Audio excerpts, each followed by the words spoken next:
नमस्कार दोस्तों, मैं मनोज यादव एक बार फिर आपका हार्दिक स्वागत करता हूं देवभूमि आईएएस एकेडमी में। दोस्तों, आज हम एक नया सब्जेक्ट शुरू करने जा रहे हैं जिसका नाम है भारतीय राजव्यवस्था या फिर केवल राजव्यवस्था। ठीक है, तो सबसे पहले दोस्तों ये जो सब्जेक्ट है बहुत ही ज्यादा इम्पोर्टेंट सब्जेक्ट है। आप किसी भी एग्जाम की तैयारी कर रहे हो, चाहे आप एमपीपीएससी की तैयारी कर रहे हो, चाहे आप एमपी पुलिस की तैयारी कर रहे हो, चाहे आप एमपीएसआई या फिर एनटीपीसी यानी रेलवे का जितने भी कोई भी एग्जाम होते हैं या फिर एसएससी वगैरह जो भी एग्जाम की आप तैयारी कर रहे हो दोस्तों, सभी एग्जाम में एक इम्पोर्टेंट सब्जेक्ट जो अनिवार्य रूप से यहाँ से यदि बात किया एमपीपीएससी की तो लगभग आपको हर बार प्री में और मेंस में तो खैर पूरा एक सब्जेक्ट रहेगा आपके पास ये, और प्री में भी कम से कम आपके 100 में से 5 से 6 क्वेश्चन यहाँ से हमेशा हर साल बनते हैं। ये मैंने मिनिमम बताया दोस्तों। इसके साथ ही एमपी पुलिस का यदि आप बात ले लें तो एमपी पुलिस में भी दोस्तों राजव्यवस्था से आपके 3 से 4 क्वेश्चन हर बार पूछे जाते हैं लगभग। इसी तरीके से एसआई हो गया, एनटीपीसी हो गया और एसएससी हो गया। इन सभी एग्जामों में, इसके अलावा और भी दोस्तों जितने एग्जाम होते हैं उन सभी एग्जामों में राजव्यवस्था यानी पॉलिटी जो सब्जेक्ट है वो काफी इंपोर्टेंट सब्जेक्ट है और सबसे ज्यादा पूछा जाने वाला, यानी इसका वेटेज जो अपन देखें तो काफी ज्यादा वेटेज रहता है। इसलिए इस सब्जेक्ट को जो है काफी सीरियस होकर पढ़ना है और एक एक चीज यदि आपको समझ में नहीं आती है तो वो चीज आप पूछ सकते हैं, आपके सारे डाउट्स क्लियर किए जाएंगे, लेकिन उसको एक बार बहुत अच्छे से समझने की जरूरत है। ठीक है, तो सबसे पहले दोस्तों हम बात करते हैं भारतीय राजव्यवस्था के बारे में। एक्चुअली क्या है दोस्तों, राजव्यवस्था जो है अपने आप में एक काफी बड़ा सब्जेक्ट है। ठीक है, राजव्यवस्था मतलब संपूर्ण देश में आज हम जितने संपूर्ण विश्व में आज हम जितने भी देश देखते हैं जहां पर एक जनसंख्या पाई जाती है या फिर जहां पर जो है लोग निवास करते हैं, वहां पर क्या होता है एक सुचारू रूप से, यानी लोग जब रहते हैं तो एक सुचारू रूप से व्यवस्था बनाई जाती है। वहां पे नियम और विनियम कानून वगैरह लागू किए जाते हैं। उन सभी को व्यवस्थित रूप को दोस्तों हम क्या कहते हैं, राजव्यवस्था कहते हैं। वहां पे किस प्रकार से शासन किया जाता है वो सारी चीजें आपकी किसके राजव्यवस्था के अंतर्गत आती हैं। ठीक है, तो सबसे पहले हम दोस्तों इस वर्ड को समझने की कोशिश करेंगे कि आखिर ये राजव्यवस्था है क्या। तो राजव्यवस्था में दोस्तों सबसे इंपॉर्टेंट चीज है, एक वर्ड है आपको यहाँ पे देख रहा होगा राज या फिर इसको हम बोल सकते हैं राज। ठीक है, प्लस दूसरा वर्ड होगा यहाँ पे दोस्तों व्यवस्था। व्यवस्था शब्द मुझे नहीं लगता है कि आपको समझाने की जरूरत है। व्यवस्था शब्द जो है वो अपने आप में एक अंडरस्टेबल वर्ड है। मतलब किसी भी व्यवस्था में क्या बोलते हैं, जब भी कोई सुचारू रूप से नियम और कायदों का पालन करते हुए एक कोई गतिविधि की जाती है तो वो क्या होती है, एक व्यवस्था होती है प्रॉपर तरीके से। यहाँ पे जो इम्पोर्टेंट सब्जेक्ट है दोस्तों वो है आपका समझने लायक राज्य। आखिर ये राज्य क्या होता है। आपने कई बार सुना होगा, आपने जब पॉलिटी पढ़ी होगी तो आपने ये चीज पढ़ी होगी कि राज्य ये चीज नहीं कर सकता है या फिर राज्य वो चीज नहीं कर सकता है। ठीक है, तो आपको वहां पे आखिर आप राज्य शब्द से क्या समझते हैं। तो ठीक है, सबसे पहले दोस्तों आप याद रखना, जब भी आप पॉलिटी सब्जेक्ट पढ़ रहे हो या फिर आप राज्य व्यवस्था जो सब्जेक्ट है आप जो पढ़ रहे हो उसमें राज्य का मतलब कभी भी आप एमपी यूपी, क्योंकि हमारी जनरल भाषा में क्या होता है एमपी यूपी राजस्थान जितने भी गुजरात महाराष्ट्र वगैरह राज्य होते हैं वहां से इसका मतलब निकाल लिया जाता है। लेकिन यदि हम राज्य व्यवस्था पॉलिटी की बात करें तो राज्य की अवधारणा यहाँ पर थोड़ी बदल जाती है। कैसे बदल जाती है, राज्य क्या होता है दोस्तों, तो यदि हम राज्य की बात करें तो राज्य यदि हम देखें तो क्या होता है, एक संगठित इकाई होती है। अब संगठित इकाई के रूप में होता है ये। ठीक है, संगठित इकाई के रूप में होता है जो एक शासन के अधीन कार्य करता है। किसके अधीन कार्य करता है, शासन के अधीन। और इसी शासन को दोस्तों हम क्या बोल देते हैं, सरकार। तो उम्मीद करते हैं आपको राज्य की परिभाषा समझ में आ रही होगी। तो राज्य मतलब क्या होता है, राज्य को यदि आप साधारण भाषा में एक परिभाषा देना चाहें एक लाइन में तो आप क्या बोल सकते हैं, राज्य एक सबसे पहले क्या है, एक व्यापक अवधारणा है जिसका मतलब क्या होता है, उस संगठित इकाई से होता है जो किसी शासन के अधीन कार्य करता है। समझ में आगे, वो क्या कहलाएगा, आपका राज्य कहलाएगा। और इसी के अंतर्गत दोस्तों देखेंगे तो राज्य के 4 प्रमुख अवयव होते हैं। यदि आप लोगों ने कभी राजव्यवस्था को कभी आप मतलब देख के पढ़ोगे तो वहां पे आपको सारी चीजें ये चीज जानने को मिलेगी। लेकिन अपन को क्या करना है, एक जनरल नॉलेज लेनी है। और जनरल नॉलेज के लिए अपन को इतना याद रखेंगे कि राजव्यवस्था में कभी प्री में ये चीज क्वेश्चन पूछ लेता है कि निम्नलिखित में से कौन सा एक घटक जो है वो राज्य के जो राज्य होता है उसके अंतर्गत नहीं आता है। तो 4 आपको घटक याद रखने हैं। राज्य कब होगा, एक उसके पास सबसे पहले एक निश्चित भूभाग होगा। क्या होगा, एक निश्चित भूभाग होना चाहिए। 4 कंपोनेंट बता रहा हूं यहाँ पे मैं आपको। दूसरी चीज होती है उसकी खुद की जनसंख्या होनी चाहिए। देखो दोस्तों, भूभाग होगा, भूभाग भी कैसा, निश्चित।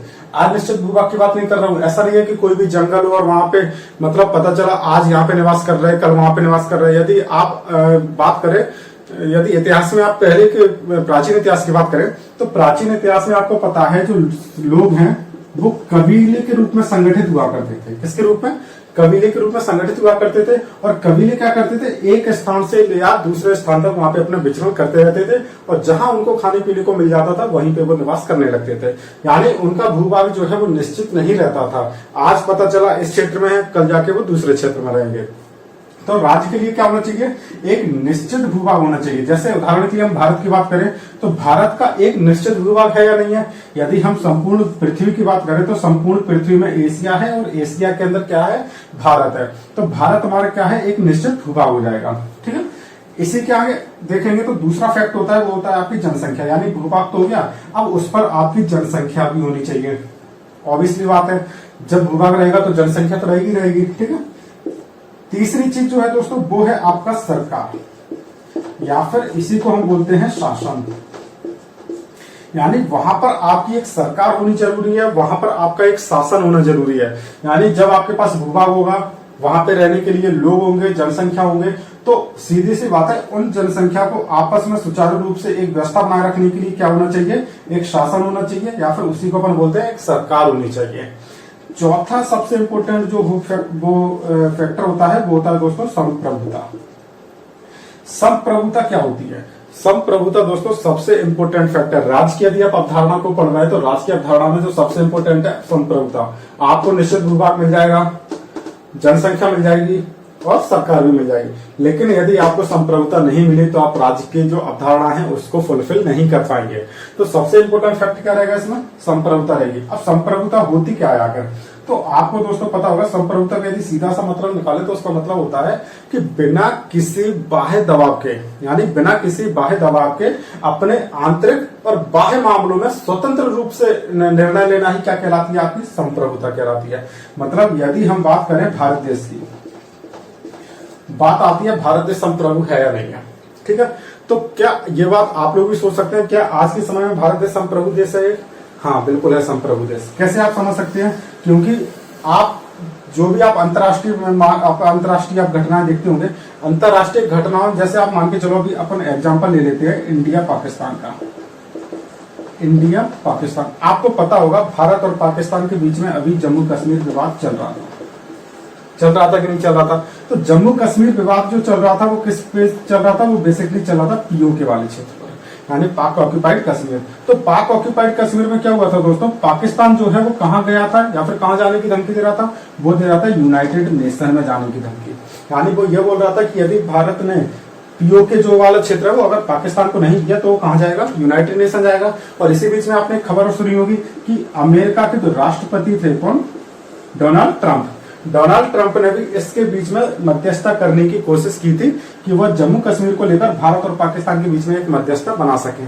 तो उस समय आप दोस्तों एक बात बताइए कि जब डोनाल्ड ट्रंप ने भारत से यह बोला था कि आप दोनों आपस में मतलब जो अपने दोनों के बीच में जो विवाद चल रहे हैं उनको आप आपसी विचार से समझा लीजिए। ठीक है, अगर मान के चलो डोनाल्ड ट्रंप अगर भारत से ये बोलता कि आप जो पीओके वाला क्षेत्र है ना वो आप किसको दे दें, पाकिस्तान को दे दें। ठीक है, पाकिस्तान को दे दें, तो क्या भारत डोनाल्ड ट्रंप के कहने पर या फिर उनके दबाव में, ठीक है मैं दो बात बोल रहा हूं, एक कहने पर और दूसरा दबाव में।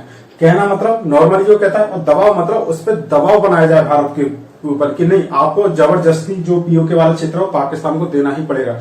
तो क्या इस कंडीशन में भारत अपना पीओके वाला क्षेत्र पाकिस्तान को दे देगा? कभी नहीं देगा। यही चीज जो है वो कहलाती है उसकी संप्रभुता। मतलब भारत के पास इतनी शक्ति है, इतनी पावर है कि वह बिना किसी बाह्य दबाव के अपने आंतरिक मुद्दे और बाह्य मुद्दों को जो है अपने अनुसार सुलझा सकते हैं। तो वो आपकी क्या कहलाती है, संप्रभुता।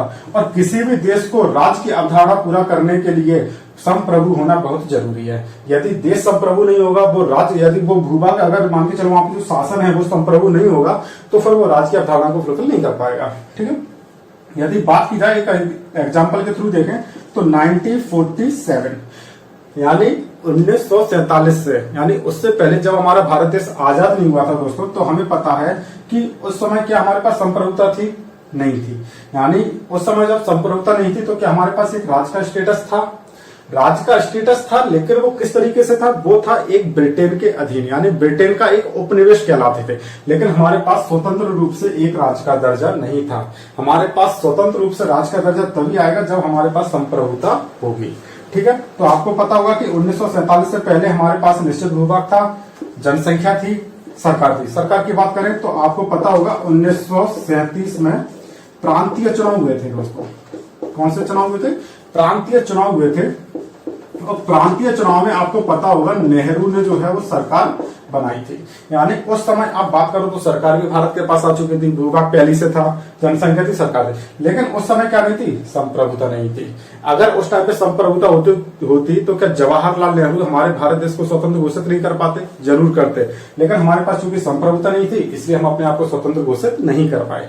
ठीक है, तो आपको पता चल गया होगा दोस्तों इन बेसिकली 4 फैक्ट्स के बारे में। किसी भी राज्य को, यदि राज्य की जो अवधारणा होती है उसमें 4 फैक्ट्स इंपोर्टेंट होते हैं। पहला हो गया निश्चित भूभाग, दूसरा हो गया जनसंख्या, तीसरा हो गया सरकार और चौथा हो गया संप्रभुता। ठीक है, अब ये जो राज्य है दोस्तों, इसमें से अपन को सबसे ज्यादा क्या पढ़ना है? देखो, भूभाग के बारे में आपको इतना नहीं पढ़ना है, भूभाग के बारे में आपको पढ़ना भी होगा तो आपको जियोग्राफी का एक वो पोर्शन है। ठीक है, जनसंख्या के बारे में आपको पता होगा। अपन को मेनली पढ़ना है सरकार या फिर शासन के बारे में। अब अपन को जो फोकस करना है वो करना है शासन वर्ड पर, और उसी शासन के अंतर्गत दोस्तों हम सबसे पहले ये देखने की कोशिश करेंगे कि विश्व में, यानी इतने सारे देश हैं विश्व में, लगभग यदि बात करें तो लगभग 200 के आसपास देश हैं। तो 200 देश में क्या है कि प्रत्येक देश में, यानी यदि अपन ग्रुप में बांटते हैं तो लगभग हर देश में अलग अलग प्रकार की शासन व्यवस्थाएं पाई जाती हैं। तो अपन सबसे पहले क्या करेंगे, उन शासन व्यवस्थाओं को देखने की कोशिश करेंगे कि आखिर बेसिकली यानी जो प्रमुख रूप से जो प्रचलन में है वो कौन कौन सी शासन व्यवस्थाएं हैं, और भारत ने उनमें से कौन सी शासन व्यवस्था को अपनाया है और उसके अपनाने के पीछे आखिर क्या कारण रहे होंगे। ठीक है, तो सबसे पहले अपन को किस पे फोकस करना है? शासन वर्ड पे। उम्मीद करते हैं आपको ये सारी चीजें समझ में आई होंगी। राजव्यवस्था में राज्य क्या होता है, व्यवस्था क्या होती है, राज्य की परिभाषा में दोस्तों क्या सब चीजें आती हैं, और कंप्लीटली इसे हम समझ सकते हैं कि आखिरकार राज्य व्यवस्था क्या होता है। ध्यान रखना दोस्तों, राज्य व्यवस्था तब तक एक अधूरा वर्ड रहेगा जब तक कि आप इसके आगे किसी देश का नाम नहीं जोड़ दोगे। यदि हम बोलते हैं भारतीय राजव्यवस्था, यानी अब हमको पता चल गया है कि हमें राजव्यवस्था तो पढ़नी है, लेकिन कौन सी? भारतीय राजव्यवस्था। यदि मैं यहाँ पे बोल दूं, मान के चलो अमेरिका, तो मतलब अब क्या हो गया? अब आपको राजव्यवस्था तो पढ़नी है, लेकिन कौन सी? अमेरिका की। लेकिन चूंकि हम भारत देश में निवास करते हैं इसलिए हमें अमेरिका की राजव्यवस्था पढ़ने से कोई मतलब नहीं है। एक जनरल इंट्रो है वो अपन ले लेंगे, लेकिन अपन को भारतीय राजव्यवस्था को डीप में पढ़ना है। ठीक है, तो उम्मीद करते हैं आपको यहां तक सारी चीजें समझ में आई होंगी।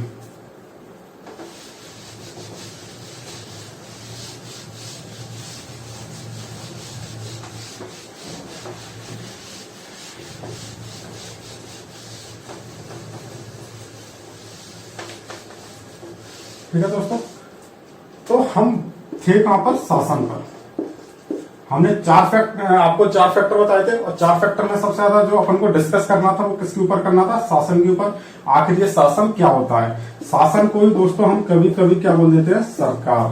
ठीक है, तो हमें क्या करना है? सबसे पहले हम ये देखेंगे कि आखिरकार शासन क्या होता है।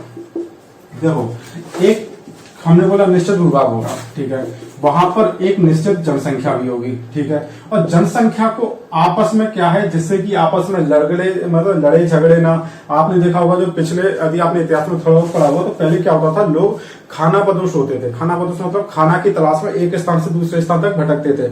उस बीच में क्या होता था दोस्तों, ये लोग आपस में लड़ते भी थे और इनके बीच में एक व्यवस्था नहीं होती थी। लेकिन जैसे जैसे इंसान सभ्य होता गया, वो अपने आप में क्या करता गया, एक व्यवस्था में ढालने लगा अपने आप को। मतलब अब लोग क्या करने लगे, आपस में ग्रुप में रहना सीख गए। ग्रुप में रहना सीख गए तो उनके बीच में सीधी सी बात है एक व्यवस्था बनाई जानी चाहिए। और व्यवस्था भी किस प्रकार से होगी, तो सीधी सी बात है वहां पे क्या होगा, एक कोई मुखिया होगा उसका। ठीक है, वो मुखिया क्या करेगा, वहां पर क्या करेगा, उनके ऊपर शासन करेगा। शासन मतलब उनको ये गाइडलाइन जारी करेगा कि आपको इस क्षेत्र में कैसे रहना है, कौन से नियमों का पालन करना है, वो सारी चीजें करनी है। तो वो आपका बेसिकली क्या कहलाएगा, शासन। जब कभी ये जो मुखिया होता है दोस्तों, मान के चलो हमने बोला कि शासन जो होता है वो कौन करता है, मुखिया करता है। जब कभी ये जो मुखिया होता है, मान के चलो ये निरंकुश हो जाता है, क्या हो जाता है, ये निरंकुश हो जाता है, ये लोगों पर अत्याचार करने लगता है। तो वहां पे हम देखते हैं कि वहां पे एक निरंकुश शासन का स्थापना होती है। और आगे चलकर हम देखेंगे दोस्तों कौन कौन से शासन, क्या होता है, राज व्यवस्था जो है आपकी 1-2 साल में नहीं आती है। इसको क्या होता है, ये एक प्रक्रिया होती है जो लंबे समय तक धीरे धीरे निरंतर गति से प्रोग्रेस करती है। ठीक है, तो सबसे पहले हम दोस्तों बात करें, यहां तक बात करें तो यदि आपके शासन के बेसिकली यहाँ पे हम 3 प्रकार के आपको शासन देखते हैं। यहाँ पे सबसे पहला क्या होता है, धर्मतंत्र। धर्मतंत्र क्या होता है, धर्म को आधार मानकर शासन चलाना। ठीक है, क्या होता है यहाँ पे, धर्म को क्या मान के, आधार मानकर। यानी आप जितने भी नियम कायदे बनाओगे, आप जितने भी कानून बनाओगे, वो किस पर बेस्ड होंगे, बेसिकली धर्म पर बेस्ड होंगे। आपको पता होगा प्राचीन भारत में जो लोग थे वो क्या थे, धर्म से काफी ज्यादा जुड़े हुए थे। यानी धर्म का इतना ज्यादा प्रभाव था उन लोगों पर, या फिर आप बात करें इंसानों पर, कि उनके ऊपर जो शासन किया जाता था ना, उसका भी आधार क्या होता था, धर्म होता था। जैसे आपने इतिहास में कभी पढ़ा होगा कि कई मुस्लिम शासक आए, ठीक है, उन मुस्लिम शासकों ने क्या किया, भारत पे राज किया। तो वो राज कैसे करते थे, शरीयत के अनुसार। अब आप बोलते हो ये शरीयत क्या है, तो शरीयत कुछ नहीं होता है। शरीयत क्या होता है, जो मुस्लिम धर्म की यदि हम बात करें तो इस्लाम धर्म में एक कानून की किताब का नाम है, या एक तरीके से अपन बोल सकते हैं ये क्या होती है, कानून की किताब होती है, लेकिन वो किसके अनुसार होती है, धर्म के अनुसार होती है। यानी वहां पर शासन किसका चलेगा, शरीयत का शासन चलेगा। तो ठीक है, आपको समझ में आ रहा होगा कि वो धर्मतंत्र कहलाता है। यानी शासन के अनुसार किसके अनुसार हो रहा है, धर्म के अनुसार हो रहा है। ठीक है, जैसे आपने औरंगजेब के बारे में पढ़ा होगा, और इसका यदि आपको सबसे परफेक्ट एग्जाम्पल लेना है तो वो आपको मिलेगा 14वीं सदी से 15वीं सदी के पूर्व। कहां पर, यूरोप में। यूरोप में आप जानते हैं 14वीं से 15वीं सदी के पूर्व तक क्या हुआ था, 14वीं और 15वीं सदी में एक बहुत बड़ी घटना हुई थी जिसको हम बोल देते हैं पुनर्जागरण। और पुनर्जागरण से पहले क्या हुआ था दोस्तों, जो यूरोपियन कंट्री है वहां पर क्या होता था, चर्च का शासन होता था। चर्च, या फिर उसको वहां पे जो चर्च का जो मुख्य अधिकारी होता है उसको पोप बोला जाता है। क्या बोला जाता है, पोप। तो वहां पे क्या होता था दोस्तों, कि वहां पे जो जितने भी लोग निवास करते थे उनके ऊपर कौन से नियम कायदे लागू होते थे, केवल वही नियम कायदे लागू होते थे जो चर्च के द्वारा बनाए जाते थे। और चर्च में भी बेसिकली कौन बनाता था, पोप। ठीक है, अब आपको बेसिकली मुझे नहीं लगता है कि ये चीज बताने की जरूरत है कि आखिर चर्च क्या होता है, पोप क्या होते हैं। ठीक है, ये चीज आपको बता चुके हैं, आप काफी अच्छे से समझते होंगे। तो मेन उद्देश्य हमारा किस पे होगा, धर्मतंत्र पर। आज के समय में धर्मतंत्र नाम की आपकी जो परिकल्पना है वो आपको प्रत्यक्ष रूप से तो दिखाई नहीं देती है, शायद ही किसी देश में होगा, वरना मेरे हिसाब से तो ये नहीं है। ठीक है, आपको केवल एक जनरल नॉलेज के लिए समझना है कि धर्मतंत्र आखिर होता क्या है। धर्म को आधार बनाकर शासन करना ही क्या कहलाता है, धर्मतंत्र। दूसरा जो होता है दोस्तों वो होता है राजतंत्र। राजतंत्र क्या होता है, जब लोग धर्म से परेशान हो गए, यानी धर्म से मान के चलो क्या होता है, धर्म क्या करता है, लोगों के ऊपर कई सारी बंदिशें लगाता है। और इसके साथ ही साथ क्या होता है दोस्तों, कई बार लोग धर्म के नाम पर उसका गलत फायदा उठा ले जाते हैं। जैसे आप, यदि मैंने अभी चर्च की बात की थी, जैसे तो चर्च में यदि आप थोड़ा विश्व इतिहास में पढ़ेंगे तो विश्व इतिहास में आप देखते हैं कि जो यूरोपियन कंट्री थी उनने चर्च के नाम पे इतना ज्यादा अंधविश्वास करके रखा था कि वो जो चर्च में पोप होते थे, पोप, वो लोग क्या करते थे, धरती पर रहकर अपने आप को बोलते थे क्या, कि हम कौन है, हम ईश्वर, यानी जो ईश्वर, यानी जिनके ऊपर जो सर्वोच्च सत्ता जो होती है, हम ईश्वर के प्रतिनिधि हैं। और वो क्या करते थे, लोगों को स्वर्ग के टिकट बांटते थे। क्या करते थे, स्वर्ग के टिकट। यानी सीधी सी बात है, आपको धरती पर रह रहे हो, आपको मरने का कहाँ जाना है, 2 रास्ते हैं, स्वर्ग या नरक। आपको कहाँ जाना है, स्वर्ग जाना है, तो सीधी सी बात है, पोप के पास आओ, टिकट खरीदो और स्वर्ग का रास्ता कटाओ। अब बताओ दोस्तों, ऐसी परिस्थितियों में क्या लोगों का धर्म के ऊपर विश्वास रहेगा, नहीं रहेगा। तो लोग क्या हुए, परेशान हुए और धर्मतंत्र का विरोध किया। तो उसके बाद दोस्तों जो व्यवस्था आई वो क्या कहलाई, आपकी राजतंत्र कहलाई। राजतंत्र में क्या होता है दोस्तों, एक वंशानुगत, क्या होता है, वंशानुगत यहाँ पे आपका शासन किया जाता है। मतलब एक कोई निश्चित व्यक्ति आपके ऊपर शासन करेगा। ठीक है, आपका वो निश्चित व्यक्ति कोई भी राजा हो सकता है, या फिर आप जो अलग अलग भाषा में जो भी बोलो, प्रत्येक क्षेत्र में उसको अलग अलग नाम दिए गए हैं। तो राजा होता है, और राजा के बाद अब कौन शासन करेगा, तो राजा के बाद उसका पुत्र ही आपके ऊपर शासन करेगा। यानी जो निश्चित भूभाग होगा उस भूभाग पर कौन शासन करेगा, राजा, और राजा के बाद उसका पुत्र। तो ये कहलाता है दोस्तों राजतंत्र। और राजतंत्र में भी कौन सा, वंशानुगत राजतंत्र।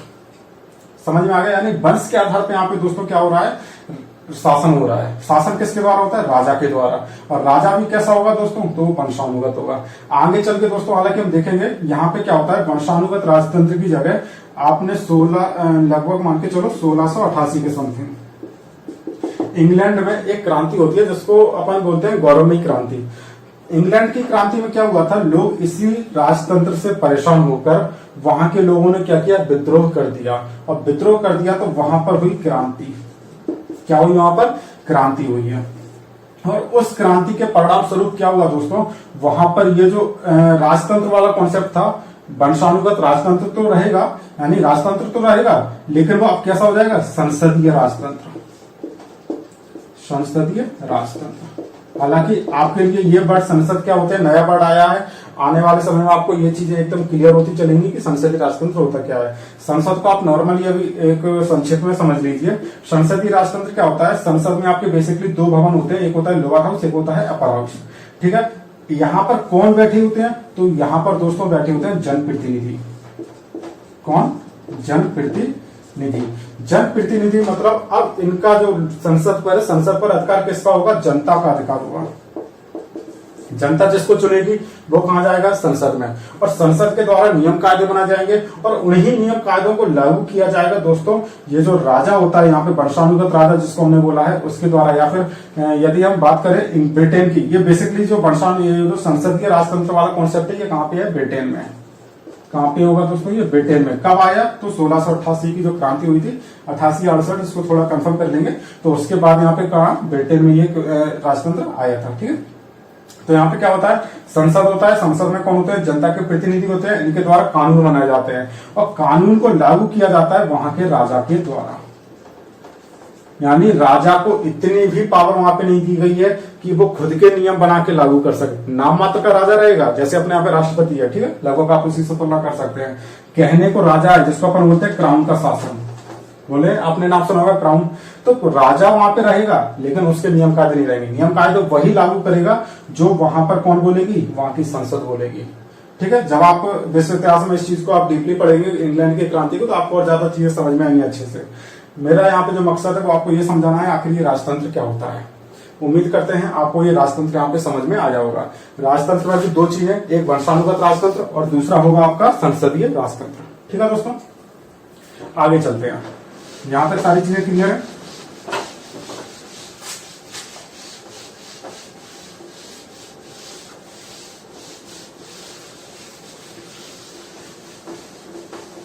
ठीक है, आगे चलेंगे दोस्तों। हमने क्या देखा अभी तक हमने देखा राजतंत्र के बारे में। अब हम देखेंगे दोस्तों लोकतंत्र के बारे में। जो तीसरा जो प्रकार होगा वो आपका क्या होगा, लोकतंत्र। राजतंत्र में हमने क्या बताया था, किसका शासन होता था, राजा का शासन होता था। अब क्या होता था, जैसा कि हमने शुरू में बताया था कि जब कभी राजा निरंकुश होता था तो वहां पर शासन की जगह दोस्तों कुशासन होने लगता है। क्या होने लगता है, कुशासन। यानी आपने राजा चुना था किसके लिए, सुशासन के लिए, लेकिन वो राजा कैसा निकला, निरंकुश निकला। तो वहां पे शासन की जगह क्या स्थापित हो गया, कुशासन हो गया। तो ये बात बताओ कि जनता ये कुशासन कब तक सहेगी। एक समय तो ऐसा आएगा जब जनता का गुस्सा फूटेगा और वो इस कुशासन को अब सहन नहीं कर पाएगी और वो क्या कर देगी, अब क्रांति। क्या कर देगी, क्रांति कर देगी। और क्रांति में क्या मांग रखेगी कि अब हमें ऐसा शासन नहीं चाहिए, मतलब अब शासन जो है हमारे ऊपर शासन हम खुद करेंगे, मतलब जनता का शासन। क्या होगा, जनता का शासन। जैसा कि आप बात शब्द में आप क्लियर होगा, लोकतंत्र। तंत्र मतलब क्या होता है, एक व्यवस्था, और लोक मतलब होता है जनता। ठीक है, मतलब ऐसी व्यवस्था जो खुद जनता के द्वारा बनाई जाएगी वो क्या कहलाएगी, लोकतंत्र। यानी लोकतंत्र में जैसे आपको पता होगा भारत जो है एक लोकतांत्रिक देश है। अब आप बोलेंगे भारत लोकतांत्रिक देश कैसे है, क्योंकि यहाँ पर जो शासन व्यवस्था है वो किसके द्वारा बनाई जाती है दोस्तों, जनता के द्वारा। कैसे, आप क्या करते हैं, मतदान करते हैं। मतदान कहाँ कहाँ करते हैं, तो आप बोलोगे हम 2-3 जो मुख्य रूप से जो है 3 इलेक्शन में अपन भाग लेते हैं। एक होता है आपका पंचायती राज का, दूसरा होता है आपका जो हो गया आपका विधानसभा का, और तीसरा होता है आपका लोकसभा का। तीनों जगह आप क्या करते हो, अपने प्रतिनिधि चुनते हो। वो प्रतिनिधि कहाँ जाते हैं, जैसे मान के चलो आपने लोकसभा का चुनाव दिया, ठीक है। कई लोगों को तब ये पता नहीं होगा लोकसभा, विधानसभा और पंचायती राज, इनके चुनाव में क्या अंतर होता है। तो ऐसे लोगों को टेंशन लेने की जरूरत नहीं है, केवल आप लेक्चर को रेगुलर तौर पे देखते रहें, आपको ये चीज भी समझ में आएगी, ये चीज भी समझ में आएगी और ये चीज भी समझ में आएगी। बशर्ते आपको तभी समझ में आएगी जब आप हमारी YouTube चैनल पर रेगुलर रहेंगे और हमारे लेक्चर को रेगुलर तरीके से देखेंगे, ठीक है। इस बात की गारंटी लेता हूं दोस्तों, ये कोर्स आपका जब तक भी चलेगा, शायद मोस्टली 1 महीने या 1.5 महीने में आपकी जो है पॉलिटी मोटे मोटे तौर पर सारी कवर हो जाएगी, और वहां पर आपको जो है पॉलिटी के बहुत बेहतरीन समझ आपको बन चुकी होगी वहां पे, ठीक है। तो यहाँ पे हम बात करते हैं लोकसभा की। आपने मान के चलो क्या किया, मैं समझा रहा था आपको लोकतंत्र। आपने लोकसभा के चुनाव में भाग लिया, तो लोकसभा में आपने कौन चुना, आपने चुने सांसद। क्या चुने आपने, सांसद। वो सांसद जो है वो कहाँ जाएंगे, वो जाएंगे आपके संसद भवन में। कहाँ जाएंगे, संसद भवन में। और संसद भवन में दोस्तों क्या होता है, संसद भवन में पता है एक लोअर हाउस होता है, एक अपर हाउस होता है, यानी एक लोकसभा होती है और एक राज्यसभा होती है, ठीक है। अब लोकसभा और राज्यसभा दोस्तों यहीं पर किसका काम होता है, आपको पता होगा विधायिका। यहाँ पे किसका निर्माण किया जाता है, विधायिका। और विधायिका का जो प्रमुख कार्य होता है वो क्या होता है, विधायिका मतलब विधि बनाना, ठीक है। तो वो क्या करते हैं, नियम कानून, यानी आप प्रत्यक्ष तौर पे वो कानून किसके द्वारा बनाए गए हैं दोस्तों, जनता के द्वारा। क्योंकि जनता के द्वारा चुने हुए प्रतिनिधि ही फाइनली क्या करते हैं, संसद भवन में या फिर विधानसभा भवन में विधायिका का कार्य करते हैं, और उसी विधायिका के द्वारा कानून बनाए जाते हैं, ठीक है। उम्मीद करते हैं दोस्तों आपको ये सारी चीजें यहां तक समझ में आ रही होंगी,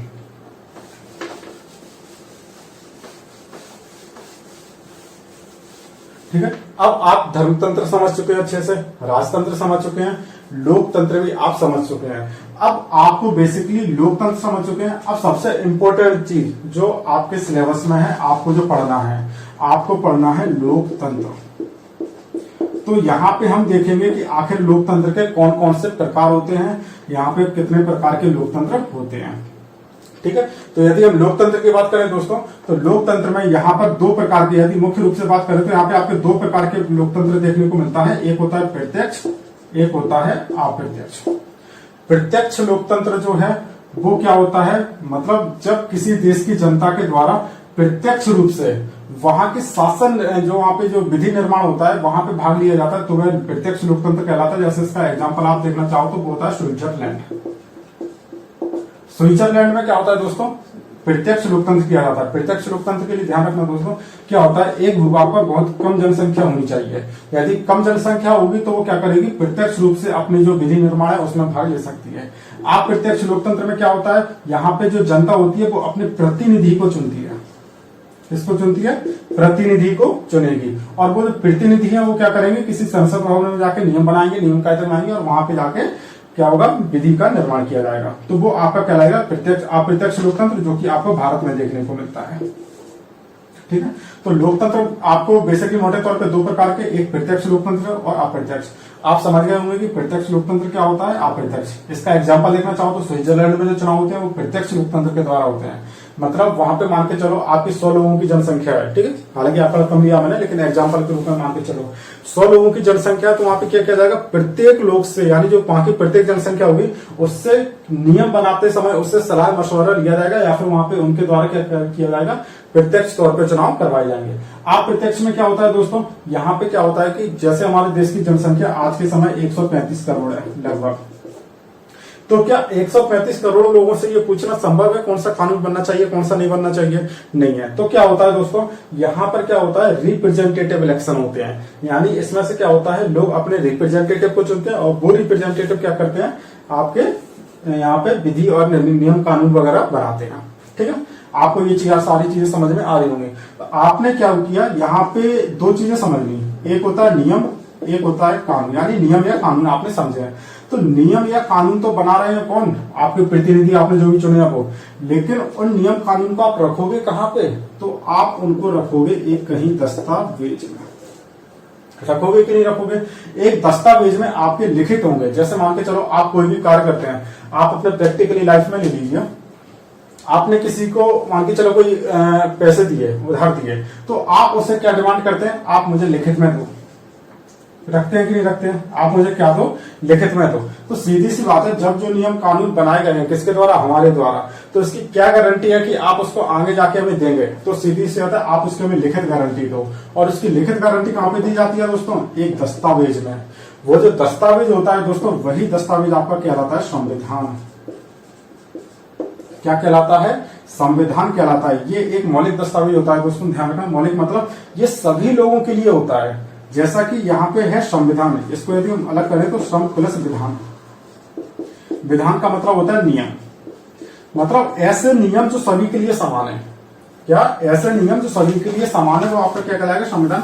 यानी ये एक मौलिक दस्तावेज होता है जो एक किसी देश की शासन व्यवस्था का आधार होता है।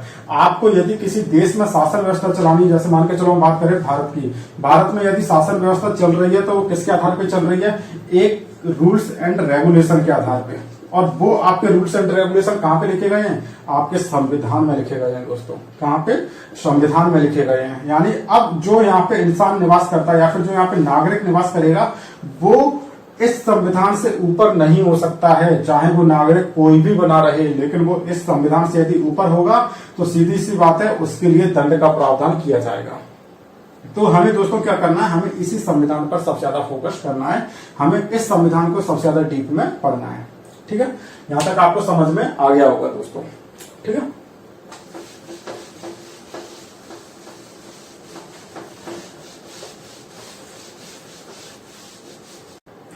तो दोस्तों हमने यहाँ पे पढ़ा है लोकतंत्र के बारे में। लोकतंत्र के बारे में अभी तक हम ये सारी चीजें देख चुके हैं। लोकतंत्र के अंतर्गत हमने ये भी देखा है कि लोकतंत्र जो होता है उसका जो सबसे जो बेसिक जो आधार होता है वो क्या होता है, वहां का लिखित या फिर संविधान। जहां पे क्या होता है, वहां के सारे नियम कायदे, जितने भी आपके कौन कौन से नियम कायदे चलेंगे वो कहाँ पे लिखित होते हैं, आपके संविधान में लिखित होते हैं। अब हमारा जो दोस्तों अगला लेक्चर जो रहेगा वो बेसिकली किस पर फोकस रहेगा, इसी संविधान पर। हम अगले लेक्चर, हमारे आने वाला लेक्चर होगा, उसमें सबसे पहले हम पढ़ेंगे कि आखिर संविधान क्या होता है। ठीक है, संविधान के साथ में ही दोस्तों यहाँ पे संविधान के अनुसार कौन कौन सी व्यवस्थाएं चलाई जाती हैं। यानी आपकी बात करें आपके लोकतंत्र की, तो लोकतंत्र में भी दोस्तों क्या होता है, आपके यहाँ पे आपने सुना होगा, एक आपने नाम सुना होगा संसदीय शासन प्रणाली, और दूसरा आपने सुना होगा अध्यक्षीय शासन प्रणाली। ठीक है, तो हम आने वाले लेक्चर में दोस्तों, हमारे कल का लेक्चर होगा, हम क्या पढ़ेंगे, सबसे पहले संसदीय और अध्यक्षीय शासन प्रणाली को समझेंगे। फिर उसके बाद अब हम बात करेंगे संविधान पर। और संविधान में दोस्तों हम एक सबसे पहले एक जनरल इंट्रोडक्शन लेंगे कि विश्व में कौन कौन से संविधान है, उनके विकास का क्रम क्या रहा है, विश्व का सबसे पहला संविधान कौन सा होगा, सबसे पहला लिखित संविधान कौन सा होगा। एक और चीज होती है यहाँ पे मौखिक संविधान। संविधान भी आपके दो प्रकार के होते हैं, एक होता है आपका लिखित और दूसरा होगा मौखिक। ठीक है, मौखिक संविधान हालांकि दोस्तों एक ही देश के पास है जो है ब्रिटेन। तो कल के लेक्चर में ये समझेंगे मौखिक संविधान क्या होता है, लिखित संविधान क्या होता है, और इसके साथ ही साथ में देश के जो संपूर्ण विश्व के जो प्रमुख संविधान है, उनमें से सबसे बड़ा छोटा संविधान, ये सारी चीजें देखेंगे। और साथ ही साथ दोस्तों अब हम पढ़ेंगे भारत का संविधान। क्या पढ़ेंगे, भारत का संविधान, जो कि हमारी राज व्यवस्था, जो हम सब्जेक्ट पढ़ रहे हैं राज व्यवस्था, उसका सबसे इंपोर्टेंट टॉपिक रहेगा भारत का संविधान, जिसकी हम शुरुआत करेंगे कल से। ठीक है दोस्तों, तो उम्मीद करते हैं आपको आज के लेक्चर में ये सारी चीजें समझ में आई होंगी। यहाँ तक यदि आपको कोई प्रॉब्लम होती है तो आप कमेंट बॉक्स में ये चीजें पूछ सकते हैं। और यदि यहाँ पे आपको कोई चीज समझ में नहीं आती है, ठीक है, तो आप क्या कर सकते हैं, हमारे टेलीग्राम चैनल है NPPSC मेंस 2020 मेंस 2020, आप इस चैनल को ज्वाइन कर सकते हैं। और यहाँ पर आपको दोस्तों क्या है कि सारी आप इंफॉर्मेशन, आपको जैसे नोट्स वगैरह या फिर कोई भी नोट्स वगैरह अपलोड किए जाते हैं। इसके साथ ही साथ में दोस्तों यहाँ पर जो MPPSC है उसकी मेंस की आंसर राइटिंग करवाई जाती है। ठीक है, किसकी, मेंस की आंसर राइटिंग करवाई जाती है। और हमारे द्वारा कई प्रकार की जो मेंस की टेस्ट सीरीज की बात करें तो वो भी संचालित की जा रही है। तो आप क्या करें, सबसे पहले आप टेलीग्राम चैनल पर हमसे यहाँ पे आके जुड़ सकते हैं। ठीक है, तो मिलते हैं दोस्तों कल के लेक्चर में। नेट मतलब आपको संविधान, भारत का संविधान जो है उसको आगे बढ़ाएंगे। तब तक के लिए नमस्कार।